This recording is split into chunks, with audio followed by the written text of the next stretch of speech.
पटपटगंज विधानसभा में क्या स्थिति है, किन मुद्दों पर चुनाव लड़ रहे हैं? बहुत बहुत स्वागत है नेताजी आपका। कौन से मुद्दे पर इलेक्शन लड़ रहे हैं आप पटपटगंज में? मेरा तो सबसे जो प्यारा और बड़ा मुद्दा है वो शिक्षा, क्योंकि आज की जो युवाओं की दशा है, जिस तरह से स्ट्रेस और डिप्रेशन का शिकार हो रहे हैं, तो मेरा मानना यह है कि अगर किसी भी देश की शिक्षा व्यवस्था को मजबूत कर दिया जाए, जिसको मैं आमतौर पर रेंचो मॉडल बोलता हूँ, तो फिर उस देश को शक्तिशाली बनाना बहुत ही आसान हो जाता है। शिक्षा ही है जो देश और समाज और परिवार की आत्मा है, तो मेरी सबसे बड़ा मुद्दा शिक्षा है। यहाँ पर मैं देख रही हूँ एक कथित शीश महल का मॉडल रखा हुआ है। जगह जगह भारतीय जनता पार्टी उस मॉडल को लेकर चुनाव लड़ रही है, आप लोगों पर आरोप लगाते हुए। क्या काट है इसकी? एक हमारे यहाँ कहावत है, नाच ना आवे आंगन टेढ़ा।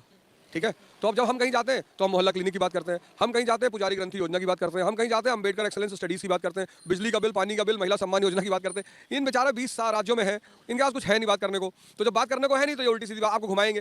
जैसे जो बच्चा पढ़ा लिखा क्लास में नहीं होता है, वो अक्सर यही कहता है कि पेपर बहुत टफ है और सब फेल हो जाएंगे और ऐसा हो जाएगा वैसा हो जाएगा। तो इनकी वो वाली आदत है, ये डिस्ट्रैक्ट करना चाहते हैं, लोगों को भरमाना चाहते हैं। पिछली बार मनीष सिसोदिया को बड़ी मुश्किल हो गई थी यहाँ से चुनाव जीतने में, तो इस बार ऐसा क्या कमाल हो जाएगा अवध ओझा के चेहरे पर कि पिछली बार वाली मुश्किलों का सामना नहीं करना पड़ेगा? देखिए, जहाँ तक खेल और राजनीति का सवाल है वो अंतिम तक चलते हैं और वो जनता की मनोभावना पर डिपेंड करते हैं।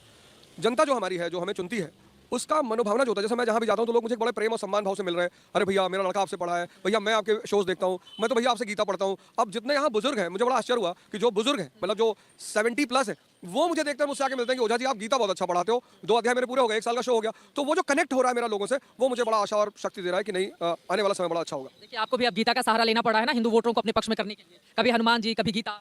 धर्म व्यक्ति को महान बनाने की कीमिया का नाम है, कोई किसी का सहारा नहीं लेता। मैं तो ये चाहता हूँ कि जितने लोग अपने आप को धर्मवादी बनते हैं वो मेरे आए, हमारे मित्र जो है चुनाव लड़ रहे हैं, मैं चाहता हूँ वो आए और हमसे धर्म पे ही चर्चा करें। मेरे लिए धर्म है मानव विकास का साधन, राजनीति का साधन नहीं है। सुनो उमा ते लोग अभागी, हरि त्याग भय विषय अनुरागी। तो सीता जी 1 सेकंड के लिए सोने की मृग की तरफ देखी और बेचारी परेशान हो गई। और हनुमान जी का ध्यान कभी राम जी से भटकता ही नहीं, वो भगवान है।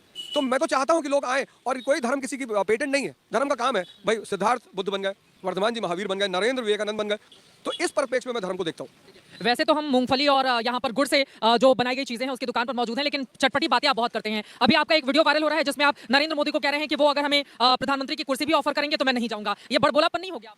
नहीं, ऐसा है कि जब आप किसी के पास जाते हैं, करीब जाते हैं, वो आपको निगलेक्ट करता है। जैसे मैंने आपको पता ही है कि भाई मैं इनसे प्रयागराज से बीजेपी की टिकट मांग ही रहा था।